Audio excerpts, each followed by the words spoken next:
Egypt built pyramids. Ancient Mexico built pyramids. Ancient China built pyramids. Ancient Indonesia built pyramids. Sudan, Peru, Greece, India, dozens of ancient cultures separated by oceans, with no contact with each other, all building the same basic shape. Why? Why did the pyramid shape keep appearing independently everywhere across thousands of years? The answer is more practical than mystical, and more fascinating for it. Let's be specific about what we're actually talking about. A pyramid, in its broadest sense, is any structure that's wider at the base and narrower at the top. That's the core shape. Everything else, steps, smooth sides, chambers inside, varies enormously. The Egyptian pyramids are the most famous, smooth-sided, built as royal tombs. The Mesoamerican pyramids, Teotihuacan, Chichen Itza, the Aztec temples, are stepped. Most were temples, not tombs, used for ceremonies performed at the top. The Nubian pyramids in Sudan are steeper and narrower than Egyptian ones. There are over 200 of them, more pyramids in Sudan than in all of Egypt. China has over 40 pyramid-shaped imperial burial mounds in Shanxi province.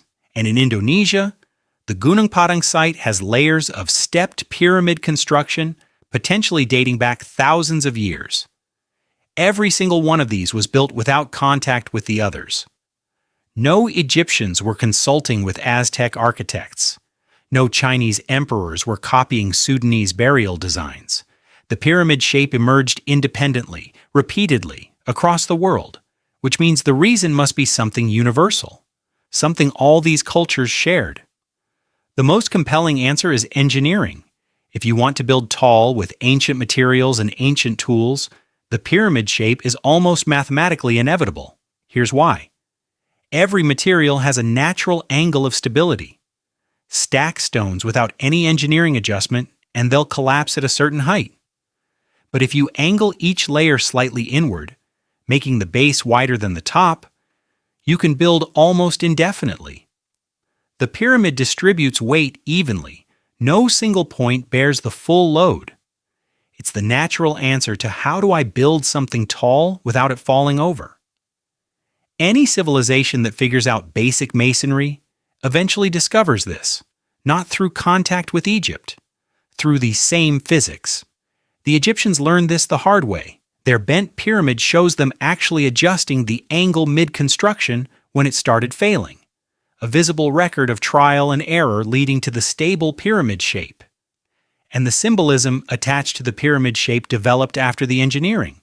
Once you've built something that tall, something that reaches toward the sky, it naturally becomes sacred. Every culture that built pyramids also associated height with divinity. Mountains were where gods lived. The pyramid was a man-made mountain, which means the same symbolic logic applies universally too. Engineering leads to the pyramid shape, then cultural meaning attaches to it, the same way, every time. Here's what's worth appreciating, though. The fact that the shape is practically inevitable doesn't make the pyramids less impressive. What makes each civilization's pyramids remarkable is what they did within the shape. Egyptian pyramids are aligned to cardinal directions and celestial objects with extraordinary precision. Mesoamerican pyramids include sophisticated acoustic engineering, sound effects built into their stairways. Nubian pyramids were built centuries after Egypt's and show deliberate stylistic choices that deviate from Egyptian models. Each civilization started with the same inevitable shape and made it entirely their own. The pyramid is where physics and human ambition meet, and every civilization eventually wanted to build something that reached for the sky. Egypt, Mexico, China, Sudan, Indonesia, the same shape, no contact, the same physics, the same human ambition, not a coincidence, not a mystery, a pattern that makes complete sense once you understand the engineering. If you want more ancient human behavior explained clearly, subscribe. Next week, why did Neanderthals go extinct even though they were remarkably similar to us?